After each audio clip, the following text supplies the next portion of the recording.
welcome to episode 78 of the Dinner Sisters podcast for two sisters taking on the nightly challenge of dinner. I'm Kate Schultz, living and working in Rhode Island. I'm a passionate cook and recipe collector, always thinking about my next meal, and just really happy to be back together with Tara and Betsy for this new episode. Yeah, me too. These are some of my favorite episodes. So I'm Betsy Wallace. I live, work, and raise a family in Atlanta, Georgia. I love dinner time, but can always use help planning and cooking for my family of 5. I've got 3 kids. They're 5, 7, and 9. And we are here again today with our friend Tara for a cookbook review. Yes, I love these episodes as well. I love talking about cookbooks. I love looking at cookbooks. And my name's Tara. I'm a photographer with 3 kids and a husband living in Atlanta. And once again, very happy to join you guys. We are too. So our goal with this podcast, well, even when we're reviewing cookbooks, we want to cook a little better, learn a little bit about food, and most importantly, figure out what the heck to have for dinner. So here's how this works for cookbook reviews. We decided that we were just so in love with this cookbook that we had to cook from it. We wanted to share the recipes we cooked and just, let you know what we think. And I will always make sure to have a link to any recipes that are linkable. Some are just in the cookbook, and so you got to maybe check it out from the library or get it. But if they are linkable, we'll link that up.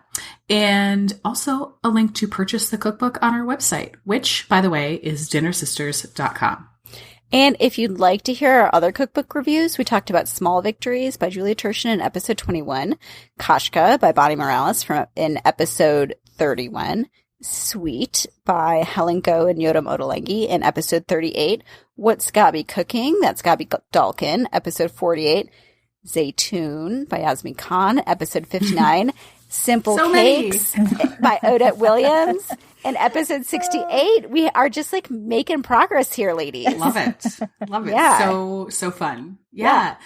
This cookbook review, number 78, is for an author and a blogger whose food blog I've been following for a long time, like a really long time.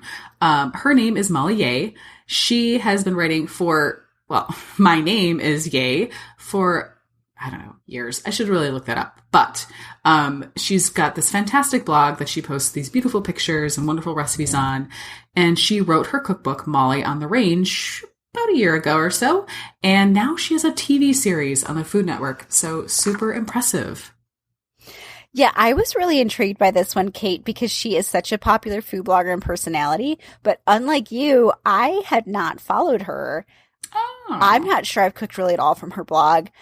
This was sort of a clean slate for me. That's kind of fun, though. Yeah, it was. Because I definitely know who she is. And she's that food personality that I know, but I had not actually really gotten into it. So this is fun. Right.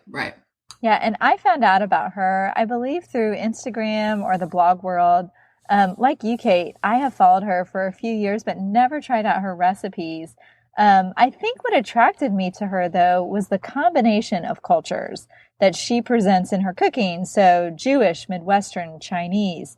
I also find it interesting. She's like this classically trained musician, and now she is a food blogger and a TV star, I guess. Quite the lady. Is it a Food Network? Is that what she's on? I think it's a Food Network show. It is. Okay. It is. Yep. Mm-hmm. Yeah, very fun. Alrighty, Tara, so you were the one who chose this cookbook. Tell us about your first impressions. Well, I decided to look at this cookbook through Cookbook Club. That's the online, I guess it's just like a selection of different cookbooks. So I went through, found that cookbook, and it has some pictures of her recipes. So I didn't actually get to pick up the physical book. I believe Betsy did. So maybe Betsy can talk more about that. But I was just, I'm just so surprised by her combination of flavors. She puts a lot of things together that I wouldn't have thought about, like whether it's turning like babka with like pimento cheese in it, which I believe is like traditionally like chocolate and cinnamon. And she just does a lot of like really homey favorites and like changes them up a bit with a mix of her cultures, which I believe is Jewish and Chinese. So that was my first impression. Yeah, I was also, so I did get the book. I had the hard copy book. I was surprised at how much of a food memoir this was. Oh. It is 300 pages long. I mean, wow. Oof, it's a thick one. It is a tome. And I thought I'm going to have to set aside some time to really read this because there's a lot of story in here. And I thought that just because I didn't know anything about her, and I thought this was just a really fun way to learn about her family, her life on the farm. She's got this really fun story. As you said, her dad is a Juilliard-trained clarinetist for the Chicago Symphony, and then she went to Juilliard for percussion. And so there's this like multi-generation classical music thing going on. And then she falls in love and moves to the farm, which is kind of the story that everyone knows. And she has this food blog, which she's obviously very successful in. She's a great recipe writer and recipe developer. And she's also just a funny, lighthearted, really quirky. Engaging, She's quirky very writer. quirky. Yeah, she is. Yeah. And the recipes kind of reflect that. I mean, she, just like you said, it really is kind of her Jewish, Chinese, and upper Midwestern heritage in this book. That's what really shines through. Whereas like the What's Gabi Cooking was more like American classics. With like a California twist. With a California twist, that, right? Yeah, it was definitely a California twist, but I would say these were much more distinct. I was like, whoa, this is a hot dish, but with dates. So it was those kind of mixing of flavors that were really specific to her heritage, which I thought was really fun and just kind of a cool approach to a book.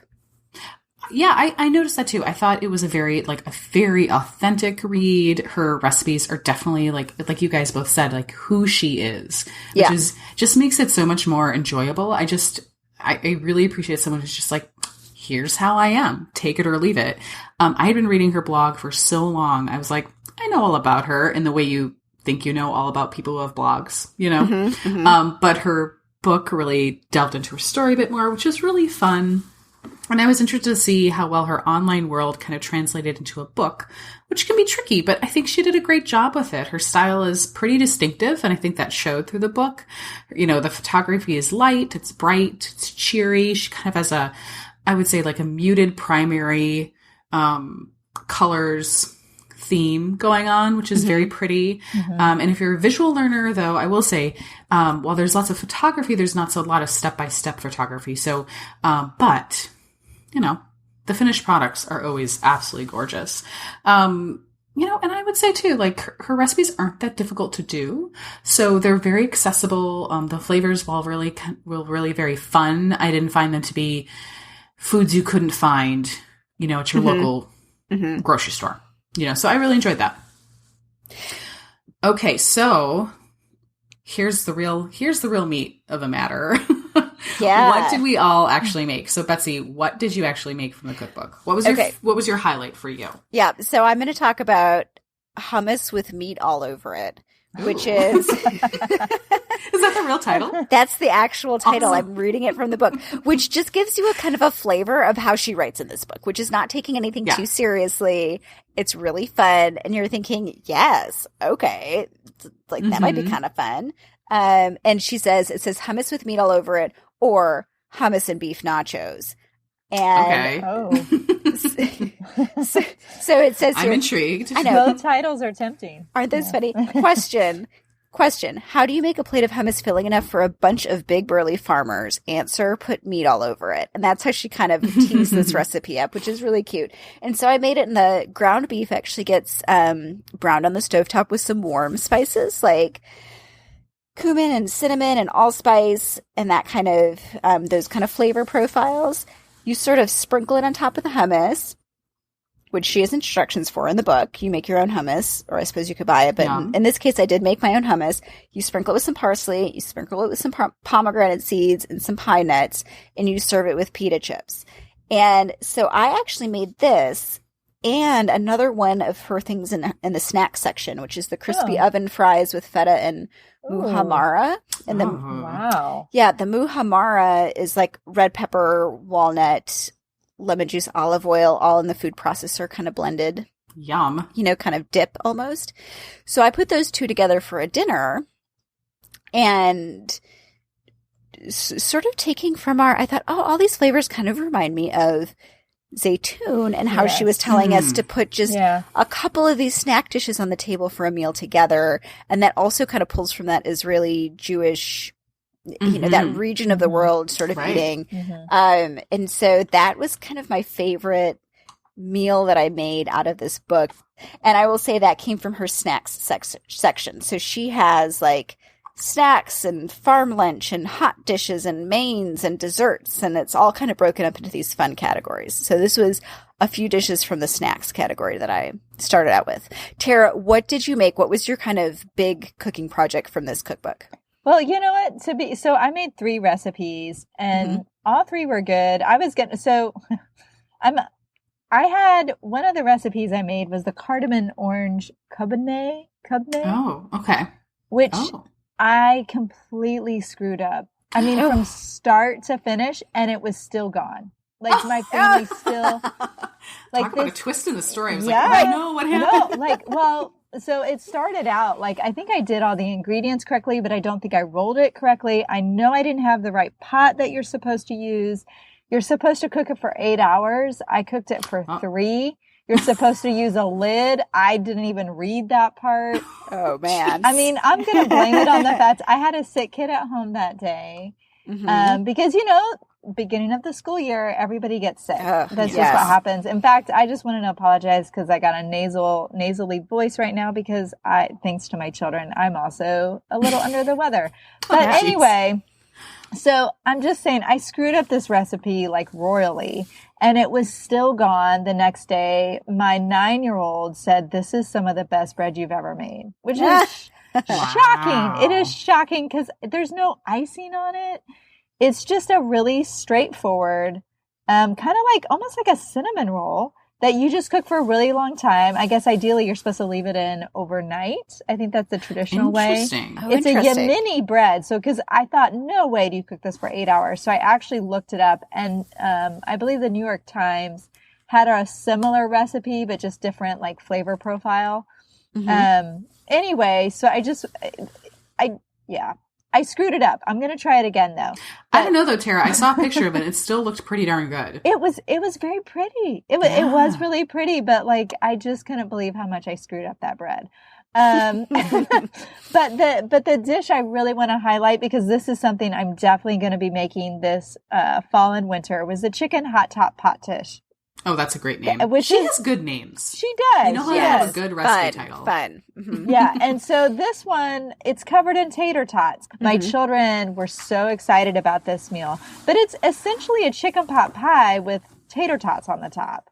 I would say this meal would be great to freeze. You could mix up you could definitely interchange proteins. You could leave out proteins. You could interchange the vegetables. And my husband said this.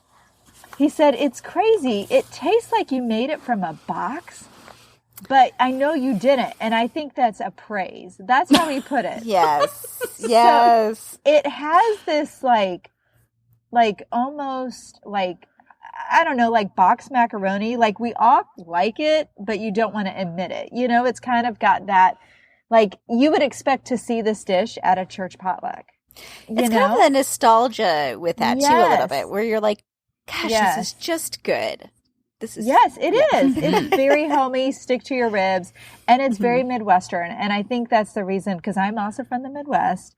I really enjoyed like making this dish. So sorry, I know we're supposed to say one, but I had to mention the like complete screw up of the bread I made. We'll bend the rules this time, Tara. We'll bend the rules for you. Well, I had a little mini screw up because I made her shakshuka with Israeli couscous, which is like shakshuka just generally in our house, both of us love. And I was like, I need to try hers. So if you don't know what shakshuka is, it's basically like tomatoes that have been simmered with onions and garlic. Her recipe includes harissa, which is so delicious, which is like a spicy pepper paste. So anyway, you simmer the sauce and then you kind of make little wells in it and the sauce while it's on the stove, and then you break eggs in there and you poach the eggs in the tomato sauce. And with pita, this is just like amazing. But her version has you simmering the sauce with Israeli couscous, which is that couscous that's kind of the larger kind, you know? Yeah. And I was so upset because I picked the wrong box of couscous from the store. Oh. And I had the regular couscous. I was like, this isn't going to go well. And so I just made the couscous like normal on the side. But the sauce was so good and the eggs were so good. And James actually, so he didn't eat with me that night that I made it. I don't know what he was up to. And so the next day for lunch, he had it. And I came home and I was like, oh, did you have some of that shakshuka? He's like, is that what it was? I was eating it and it was couscous and tomatoes. And then there's like an egg surprise in there.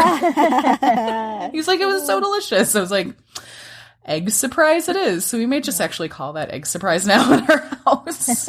That's perfect. Yeah, but we really loved it. And I think if I make it again, while paying attention at the grocery store, simmering that couscous in the bottom and like in the sauce as it cooks. Ooh, that so it's like this delicious. one pot meal, right? The sauce was really great. And she also says she makes it when they do sugar beet harvest. So it's a very like forgiving sauce, which was so nice because I started it and then went and did one of my like little like body weight phone workout things, you know? So I could like do things. This may be TMI. Let's not put that in.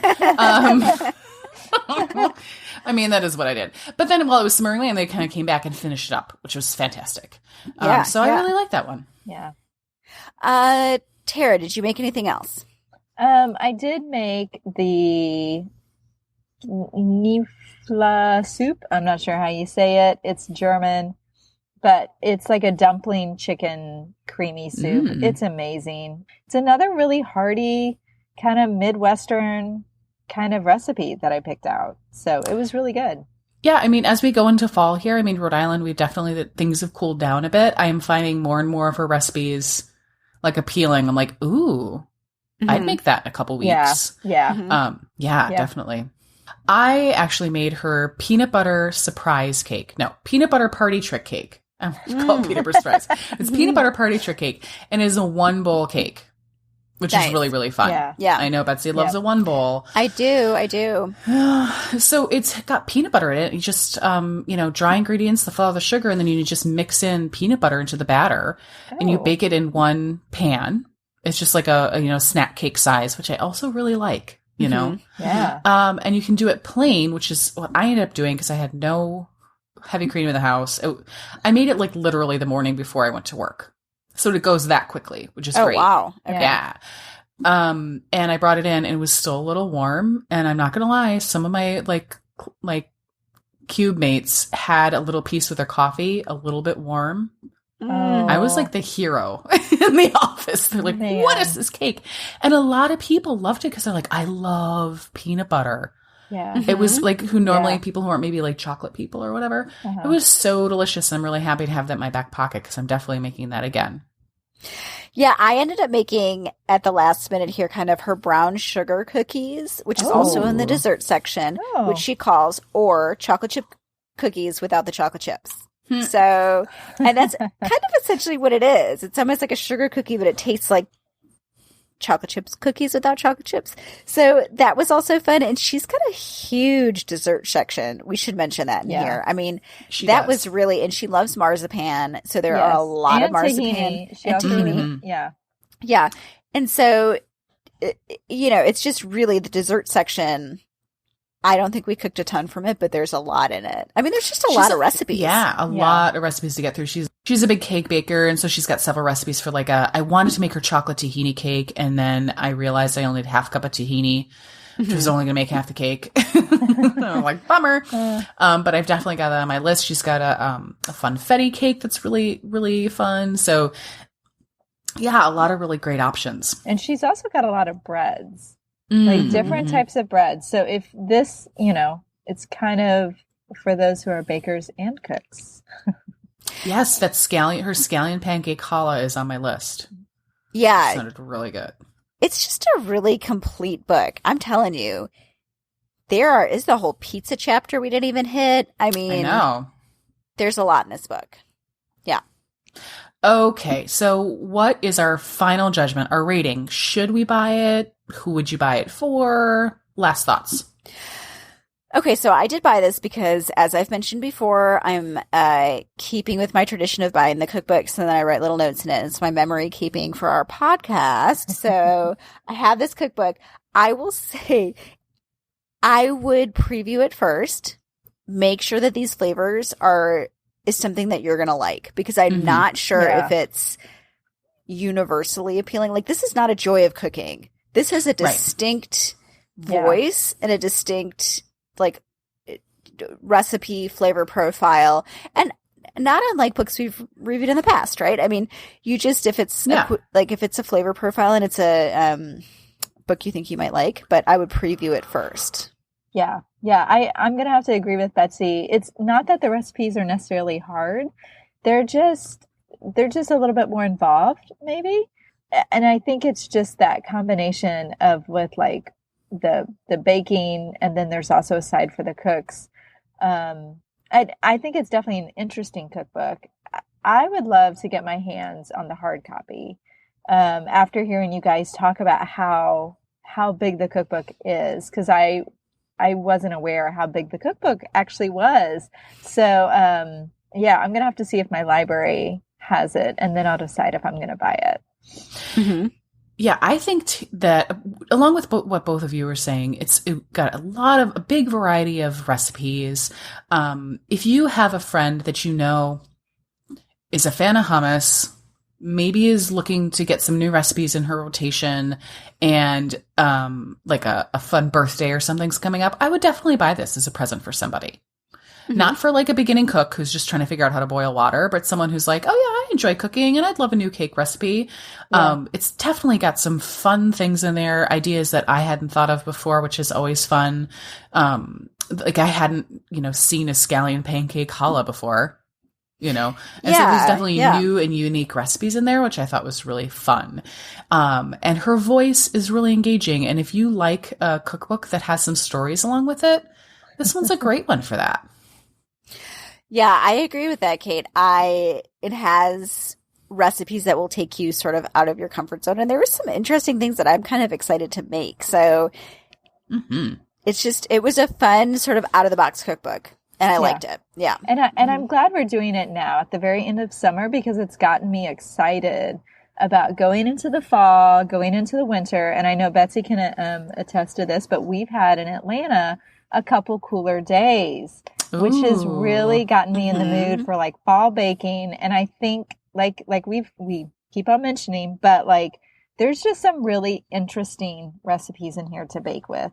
So I've definitely highlighted a few to go back to later.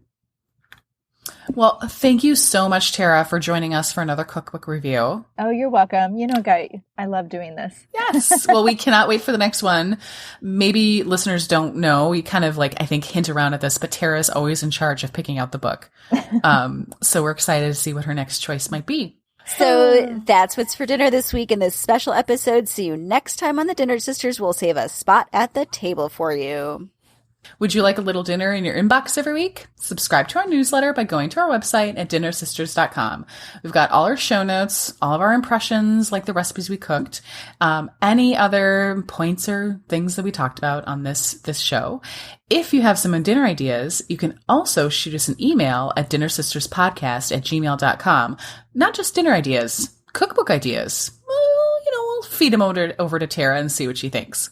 Lastly, as per usual, if you like what you're hearing, please review and subscribe. That's how people get to know us. Thanks, and happy eating.